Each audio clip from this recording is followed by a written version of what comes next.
ആകാശവാണി.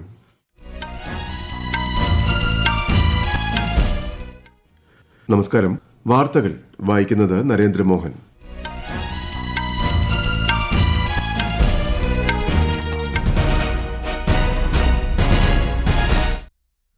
പ്രധാന വാർത്തകൾ.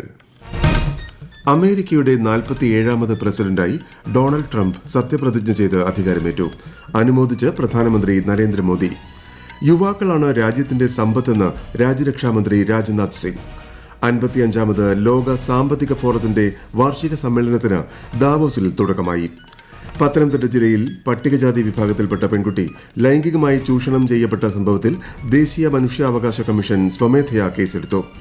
15ാം കേരള നിയമസഭയുടെ 13ാം സമ്മേളനത്തിൽ ഗവർണറുടെ നയപ്രഖ്യാപന പ്രസംഗത്തിന്മേലുള്ള നന്ദി പ്രമേയ ചർച്ച ഇന്ന്. ICC അണ്ടർ-19 വനിതാ T20 ക്രിക്കറ്റ് ലോകകപ്പിന്റെ 2ാം പതിപ്പിൽ ഇന്ത്യ ഇന്ന് മലേഷ്യയെ നേരിടും. വാർത്തകൾ വിശദമായി. അമേരിക്കയുടെ 47ാമത് പ്രസിഡന്റായി ഡൊണാൾഡ് ട്രംപ് സത്യപ്രതിജ്ഞ ചെയ്ത് അധികാരമേറ്റു. ഇത് 2ാം തവണയാണ് അദ്ദേഹം അമേരിക്കൻ പ്രസിഡന്റാകുന്നത്. ഇന്നലെ രാത്രി വാഷിംഗ്ടൺ DC-യിലെ ക്യാപിറ്റോൾ റൊട്ടുണ്ടയിൽ നടന്ന ചടങ്ങിൽ ചീഫ് ജസ്റ്റിസ് ജോൺ റോബർട്ട്സ് സത്യവാചകം ചൊല്ലിക്കൊടുത്തു. JD വാൻസ് വൈസ് പ്രസിഡന്റായും സത്യപ്രതിജ്ഞ ചെയ്ത് അധികാരമേറ്റു. രാജ്യത്തെ പണപ്പെരുപ്പത്തിനും സാമ്പത്തിക പ്രതിസന്ധികൾക്കും കാരണം അമിത ചിലവും ഊർജ്ജത്തിന്റെ വിലക്കയറ്റവുമാണെന്ന് ട്രംപ് തന്റെ ഉദ്ഘാടന പ്രസംഗത്തിൽ പറഞ്ഞു. ഇത് നിയന്ത്രിക്കുന്നതിനായി അദ്ദേഹം രാജ്യത്ത് ഊർജ്ജ അടിയന്തരാവസ്ഥ പ്രഖ്യാപിച്ചു. We will be proud, we will be strong, and we will win like never before. We will not be conquered, we will not be intimidated, we will not be broken, and we will not fail. From this day on, the United States of America will be a free, sovereign, and independent nation. We will stand bravely, we will live proudly, we will dream boldly, and nothing will stand in our way because we are Americans. The future is ours, and our golden age has just begun. US പ്രസിഡന്റിന്റെ സത്യപ്രതിജ്ഞാ ചടങ്ങിൽ ഇന്ത്യയെ പ്രതിനിധീകരിച്ച് വിദേശകാര്യമന്ത്രി S. Jaishankar പങ്കെടുത്തു. American പ്രസിഡന്റായി ചുമതലയേറ്റ Donald ട്രംപിനെ പ്രധാനമന്ത്രി നരേന്ദ്രമോദി അഭിനന്ദിച്ചു. ഇന്ത്യയ്ക്കും അതുപോലെ ലോകത്തിനും മികച്ച ഭാവി രൂപപ്പെടുത്തുന്നതിന് ഒരിക്കൽ കൂടി ഒരുമിച്ച് പ്രവർത്തിക്കാൻ താൻ ആഗ്രഹിക്കുന്നുവെന്നും ഒരു സമൂഹമാധ്യമത്തിൽ പ്രധാനമന്ത്രി പറഞ്ഞു. ഉപരാഷ്ട്രപതി ജഗ്ദീപ് ധൻഖർ ഏകദിന സന്ദർശനത്തിനായി ഇന്ന് ഛത്തീസ്ഗഡിലെ റായ്പൂരിലെത്തും. National institute of Raipur, Bhilai IIT, Raipur IIM എന്നിവിടങ്ങളിലെ വിദ്യാർത്ഥികളുമായി അദ്ദേഹം സംവദിക്കും. Ideas for building better Bharat എന്ന പ്രമേയത്തെ ആസ്പദമാക്കിയാണ് സംവാദം. രാജ്യത്തിന്റെ സാംസ്കാരിക വൈവിധ്യം, പ്രതിരോധ കരുത്ത് എന്നിവ വിളിച്ചോതുന്ന 2025 റിപ്പബ്ലിക് ദിന പരേഡിൽ ഇത്തവണ ഭരണഘടനയുടെ 75 വർഷം, ജനപങ്കാളിത്തം എന്നിവയ്ക്ക് പ്രത്യേക ഊന്നൽ നൽകുമെന്ന് കേന്ദ്ര ആഭ്യന്തര secretary Rajesh Kumar. Indonesian president Prabowo സുബിയോന്തോയാണ് ഇത്തവണ റിപ്പബ്ലിക് ദിനത്തിലെ അതിഥി.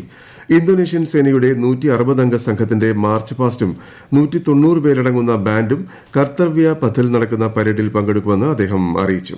സ്വർണിം ഭാരത് വിരാസത് ഔർ വികാസ് എന്ന പ്രമേയത്തിൽ വിവിധ സംസ്ഥാനങ്ങൾ, കേന്ദ്രഭരണ പ്രദേശങ്ങൾ, കേന്ദ്ര മന്ത്രാലയങ്ങൾ, വകുപ്പുകൾ തുടങ്ങിയവയുടെ നിശ്ചല ദൃശ്യങ്ങൾ അണിനിരക്കുമെന്നും അദ്ദേഹം പറഞ്ഞു. വിവിധ ഗ്രാമങ്ങളിൽ നിന്നുള്ള സർപഞ്ചുകൾ ഉൾപ്പെടെ ഏകദേശം 10,000 പേർ പ്രത്യേക അതിഥികളായി പരേഡ് വീക്ഷിക്കാനെത്തും. യുവാക്കളാണ് രാജ്യത്തിന്റെ സമ്പത്തെന്ന് രാജ്യരക്ഷാമന്ത്രി രാജ്നാഥ് സിംഗ് ഈ വർഷത്തെ റിപ്പബ്ലിക് ദിന പരേഡിനുള്ള NCC ക്യാമ്പിനെ അഭിസംബോധന ചെയ്യുകയായിരുന്നു അദ്ദേഹം. നേതൃപാടവം, അച്ചടക്കം, അഭിലാഷം, ദേശഭക്തി തുടങ്ങിയവയിലൂടെ രാജ്യനിർമ്മാണത്തിൽ സംഭാവന ചെയ്യണമെന്ന് ശ്രീ രാജ്നാഥ് സിംഗ് പറഞ്ഞു. आप NCC में अपनी सेवा के दौरान न सिर्फ डिसिप्लिन भी होते हैं, बल्कि आप देश और समाज की सेवा करना सीखते हैं. आपके अंदर एक स्पार्क होता है, लीडरशिप क्वालिटी डेवलप होती है. आपके अंदर देश सेवा का एक जज्बा होता है. आपके अंदर कुछ कर गुजरने की एक स्ट्रांग विल पावर होती है. ये सारे वैल्यूज किसी भी इंसान को जिंदगी में कुछ करने के लिए बहुत ही आवश्यक होते हैं. 55ാമത് ലോക സാമ്പത്തിക ഫോറത്തിന്റെ വാർഷിക സമ്മേളനത്തിന് സ്വിറ്റ്സർലൻഡിലെ ദാവോസിൽ തുടക്കമായി. യോഗത്തിൽ 130-ലധികം രാജ്യങ്ങളിൽ നിന്നുള്ള 3000-ഓളം നേതാക്കൾ പങ്കെടുക്കും. ഇന്ത്യയെ പ്രതിനിധീകരിച്ച് കേന്ദ്രമന്ത്രിമാരായ അശ്വിനി വൈഷ്ണവ്, CR പാട്ടീൽ, K. രാംമോഹൻ നായിഡു, ചിരാഗ് പാസ്വാൻ, കേന്ദ്ര സഹമന്ത്രി ജയന്ത് ചൌധരി എന്നിവർ പങ്കെടുക്കും. 5 ദിവസം നീണ്ടുനിൽക്കുന്ന പരിപാടിയിൽ ഇന്ത്യയുടെ സമഗ്ര വളർച്ചയുടെയും ഡിജിറ്റൽ വിപ്ലവത്തിന്റെയും മാതൃക ഉയർത്തിക്കാട്ടും. ഇന്ത്യയിലെ സാമ്പത്തിക പരിഷ്കാരങ്ങളും അതിലൂടെയുണ്ടായ നിക്ഷേപങ്ങളും രാജ്യത്തെ GDP 7 മുതൽ 8% വരെ ഉയർത്തുമെന്ന് ലോക സാമ്പത്തിക ഫോറത്തിന്റെ പ്രസിഡന്റ് ബോർഗെ ബ്രൻഡെ അഭിപ്രായപ്പെട്ടു. ഒരു ഇന്ത്യൻ ടെലിവിഷൻ ചാനലിന് നൽകിയ അഭിമുഖത്തിലാണ് അദ്ദേഹം ഇക്കാര്യം പറഞ്ഞത്. പത്തനംതിട്ട ജില്ലയിൽ പട്ടികജാതി വിഭാഗത്തിൽപ്പെട്ട പെൺകുട്ടി ലൈംഗികമായി ചൂഷണം ചെയ്യപ്പെട്ട സംഭവത്തിൽ ദേശീയ മനുഷ്യാവകാശ കമ്മീഷൻ സ്വമേധയാ കേസെടുത്തു. ഇതുവരെയുള്ള റിപ്പോർട്ടുകൾ ശരിയാണെങ്കിൽ ഇരയായ പെൺകുട്ടിക്ക് മനുഷ്യാവകാശ ലംഘനം നേരിടേണ്ടി വന്നുവെന്ന ഗുരുതരമായ പ്രശ്നം നിലനിൽക്കുന്നുണ്ടെന്ന് കമ്മീഷൻ നിരീക്ഷിച്ചു. അതിനാൽ ഈ വിഷയത്തിൽ വിശദമായ റിപ്പോർട്ട് ആവശ്യപ്പെട്ട് സംസ്ഥാന ചീഫ് സെക്രട്ടറിക്കും DGPക്കും നോട്ടീസ് അയച്ചിട്ടുണ്ട്. FIR, പെൺകുട്ടിയുടെ ആരോഗ്യം, റിപ്പോർട്ട് ചെയ്യപ്പെട്ട വിഷയത്തിൽ പെൺകുട്ടിക്ക് നൽകിയിട്ടുള്ള വൈദ്യസഹായം, കൌൺസിലിംഗ്, നഷ്ടപരിഹാരം എന്നിവയുടെ നിലവിലെ സ്ഥിതി ഉൾപ്പെടുത്തിയ റിപ്പോർട്ട് 2 ആഴ്ചയ്ക്കുള്ളിൽ സമർപ്പിക്കാനാണ് നിർദ്ദേശം. PM ജൻ മൻ പദ്ധതി ദേശീയ സമ്മേളനം ന്യൂഡൽഹിയിലെ ഭാരത് മണ്ഡപത്തിൽ ഇന്ന് നടക്കും. കേന്ദ്ര ഗോത്രകാര്യമന്ത്രി ജുവൽ ഒറാം സമ്മേളനത്തിൽ പങ്കെടുക്കും. ഗ്രാമീണ വികസനം, അംഗനവാടികളുടെ പ്രവർത്തനം, കുടിവെള്ളം തുടങ്ങി 6 പ്രധാനപ്പെട്ട മേഖലകൾക്കാണ് സമ്മേളനത്തിൽ ഊന്നൽ നൽകുന്നത്. 18 സംസ്ഥാനങ്ങളിലെ 88 ജില്ലകളിൽ നിന്നുള്ള പ്രതിനിധികൾ PM ജൻമൻ പദ്ധതി നടപ്പാക്കുന്നതിന്റെ മാർഗരേഖ സംബന്ധിച്ച് ചർച്ചകളിൽ പങ്കെടുക്കും. ഗിഗ് തൊഴിലാളികൾക്ക് ലേബർ ബോർഡ് ഉടൻ തന്നെ സാമൂഹിക സുരക്ഷ ഉറപ്പുവരുത്തുമെന്ന് കേന്ദ്ര തൊഴിൽ മന്ത്രി മൻസുഖ് മാണ്ഡവ്യ. സ്വയം തൊഴിൽ മേഖലയിലെ തൊഴിലാളികൾക്കായുള്ള സാമൂഹിക സുരക്ഷാ പരിരക്ഷ സംബന്ധിച്ച ദ്വിദിന അന്താരാഷ്ട്ര സെമിനാർ ന്യൂഡൽഹിയിൽ ഉദ്ഘാടനം ചെയ്യുകയായിരുന്നു അദ്ദേഹം. ഈ വാർത്തകൾ ആകാശവാണിയിൽ നിന്ന്. ആകാശവാണി വാർത്തകളും വാർത്താ അധിഷ്ഠിത പരിപാടികളും All India Radio news Thiruvananthapuram YouTube ചാനലിലും @All India Radio news Thiruvananthapuram Facebook പേജിലും AIR ന്യൂസ് _ ഇൻസ്റ്റഗ്രാം അക്കൌണ്ടിലും @AIR ന്യൂസ് _TVM X ഹാൻഡിലും ലഭ്യമാണ്.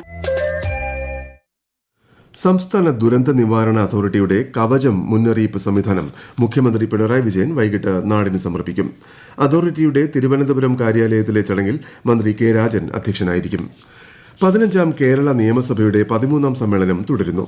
ഗവർണറുടെ നയപ്രഖ്യാപന പ്രസംഗത്തിന് നന്ദി രേഖപ്പെടുത്തുന്ന ഉപക്ഷേപത്തെക്കുറിച്ചുള്ള ചർച്ചയാണ് ഇന്നത്തെ സഭാ നടപടികളിൽ പ്രധാനം. ട്രെയിനുകളിൽ സ്ലീപ്പർ കോച്ചുകൾ വെട്ടിച്ചുരുക്കുന്നതുമൂലം യാത്രക്കാർക്കുണ്ടാകുന്ന ബുദ്ധിമുട്ടുകൾ പരിഹരിക്കുക, വിദ്യാർത്ഥികൾക്കിടയിലെ ലഹരി ഉപയോഗം തടയുന്നതിന് ബോധവൽക്കരണ പരിപാടികൾ സ്കൂൾ പാഠ്യപദ്ധതിയിൽ ഉൾപ്പെടുത്തുക എന്നീ വിഷയങ്ങൾ സംബന്ധിച്ച് വകുപ്പ് മന്ത്രിമാരുടെ ശ്രദ്ധ ക്ഷണിക്കും. മുഖ്യമന്ത്രി പിണറായി വിജയൻ സമിതിയുടെ 15ാമത് റിപ്പോർട്ട് ഇന്ന് സഭയിൽ സമർപ്പിക്കും. കാര്യോപദേശക സമിതിയുടെ 15ാമത് റിപ്പോർട്ട് സഭ ഇന്ന് പരിഗണിക്കും. UGC ഈ മാസം 6-ന് പുറപ്പെടുവിച്ച കരട് മാനദണ്ഡങ്ങൾ പിൻവലിച്ച് പുതിയ മാനദണ്ഡങ്ങൾ പുറപ്പെടുവിക്കണമെന്ന് കേന്ദ്ര സർക്കാരിനോട് ആവശ്യപ്പെടുന്ന പ്രമേയം മുഖ്യമന്ത്രി പിണറായി വിജയൻ സഭയിൽ ഇന്ന് അവതരിപ്പിക്കും. ICC അണ്ടർ-19 വനിതാ T20 ക്രിക്കറ്റ് ലോകകപ്പിന്റെ 2ാം പതിപ്പിൽ ഇന്ത്യ ഇന്ന് ആതിഥേയരായ മലേഷ്യയെ നേരിടും. ഉച്ചയ്ക്ക് കോലാലംപൂരിലാണ് മത്സരം. ഓസ്ട്രേലിയൻ ഓപ്പൺ ടെന്നീസ് ടൂർണമെന്റിന്റെ മിക്സഡ് ഡബിൾസ് ക്വാർട്ടർ ഫൈനലിൽ ഇന്ത്യ ചൈന ജോഡികളായ റോഹൻ ബോപ്പണ്ണ, ഷാങ് ഷുവായ് സഖ്യം പ്രവേശിച്ചു. ഇന്ന് നടക്കുന്ന കളിയിൽ ഓസ്ട്രേലിയൻ ജോഡികളായ ജോൺ പിയേഴ്സ്, ഒലിവിയ ഗഡ്ഡക്കി സഖ്യത്തെ ഇവർ നേരിടും. പുരുഷ സിംഗിൾസിൽ സെർബിയയുടെ നൊവാക് ജോക്കോവിച്ച് ഇന്ന് സ്പെയിനിന്റെ കാർലോസ് അൽക്കാരാസിനെ നേരിടും. ഈ മാസം 28 മുതൽ ഉത്തരാഖണ്ഡിൽ ആരംഭിക്കുന്ന 38ാമത് ദേശീയ ഗെയിംസിൽ കേരളം 29 കായിക ഇനങ്ങളിൽ പങ്കെടുക്കും. 451 താരങ്ങളാണ് സംസ്ഥാനത്തു നിന്നും ഗെയിംസിൽ മാറ്റുരയ്ക്കുക. ഡൽഹിയിൽ 70 അംഗ നിയമസഭയിലേക്കുള്ള തെരഞ്ഞെടുപ്പ് പ്രചാരണം ഊർജിതമായി പുരോഗമിക്കുന്നു. ഇന്നലെയായിരുന്നു നാമനിർദ്ദേശ പത്രിക പിൻവലിക്കാനുള്ള അവസാന തീയതി. അടുത്ത മാസം 5-നാണ് വോട്ടെടുപ്പ്. 8-ന് വോട്ടെണ്ണൽ നടക്കും. ലോകത്തിന് കേരളം സമ്മാനിച്ച സ്ത്രീ ശാക്തീകരണത്തിന്റെ അതുല്യ മാതൃകയാണ് കുടുംബശ്രീ എന്ന് മന്ത്രി MB രാജേഷ്. ചെങ്ങന്നൂർ മുനിസിപ്പൽ സ്റ്റേഡിയത്തിൽ 11ാമത് കുടുംബശ്രീ ദേശീയ സരസ് മേള ഉദ്ഘാടനം ചെയ്യുകയായിരുന്നു അദ്ദേഹം. കൊൽക്കത്ത RG കർ മെഡിക്കൽ കോളേജിലെ ബലാത്സംഗ കൊലപാതക കേസിൽ മുഖ്യപ്രതി സഞ്ജയ് റോയ്ക്ക് ജീവപര്യന്തം തടവ് ശിക്ഷ. സീൽദയിലെ സെഷൻസ് കോടതിയാണ് ശിക്ഷ വിധിച്ചത്. പെൺകുട്ടിയുടെ കുടുംബത്തിന് സംസ്ഥാന സർക്കാർ 17 ലക്ഷം രൂപ നഷ്ടപരിഹാരം നൽകണമെന്നും കോടതി പറഞ്ഞു. ദേശീയ വനിതാ കമ്മീഷൻ വിധിയെ സ്വാഗതം ചെയ്തു. ഡൽഹിയിലെ മൂടൽമഞ്ഞ് ട്രെയിൻ ഗതാഗതത്തെ സാരമായി ബാധിച്ചു. രാജ്യ തലസ്ഥാനത്തേക്കുള്ള 19 ട്രെയിനുകൾ മണിക്കൂറുകൾ വൈകി ഓടുന്നതായി ഇന്ത്യൻ റെയിൽവേ അറിയിച്ചു. ട്രെയിനുകളുടെ തത്സമയ വിവരങ്ങൾ യാത്രയ്ക്ക് മുൻപായി പരിശോധിക്കണമെന്ന് റെയിൽവേ അഭ്യർത്ഥിച്ചു. പ്രധാന വാർത്തകൾ വീണ്ടും. അമേരിക്കയുടെ 47ാമത് പ്രസിഡന്റായി ഡൊണാൾഡ് ട്രംപ് സത്യപ്രതിജ്ഞ ചെയ്ത് അധികാരമേറ്റു. അനുമോദിച്ച് പ്രധാനമന്ത്രി നരേന്ദ്രമോദി. യുവാക്കളാണ് രാജ്യത്തിന്റെ സമ്പത്തെന്ന് രാജ്യരക്ഷാമന്ത്രി രാജ്നാഥ് സിംഗ്. 55ാമത് ലോക സാമ്പത്തിക ഫോറത്തിന്റെ വാർഷിക സമ്മേളനത്തിന് ദാവോസിൽ തുടക്കമായി. പത്തനംതിട്ട ജില്ലയിൽ പട്ടികജാതി വിഭാഗത്തിൽപ്പെട്ട പെൺകുട്ടി ലൈംഗികമായി ചൂഷണം ചെയ്യപ്പെട്ട സംഭവത്തിൽ ദേശീയ മനുഷ്യാവകാശ കമ്മീഷൻ സ്വമേധയാ കേസെടുത്തു. 15ാം കേരള നിയമസഭയുടെ 13ാം സമ്മേളനത്തിൽ ഗവർണറുടെ നയപ്രഖ്യാപന പ്രസംഗത്തിന്മേലുള്ള നന്ദി പ്രമേയ ചർച്ച ഇന്ന്. ICC അണ്ടർ-19 വനിതാ T20 ക്രിക്കറ്റ് ലോകകപ്പിന്റെ 2ാം പതിപ്പിൽ ഇന്ത്യ ഇന്ന് മലേഷ്യയെ നേരിടും. വാർത്തകൾ കഴിഞ്ഞു. അടുത്ത വാർത്താ പ്രക്ഷേപണം 12:30.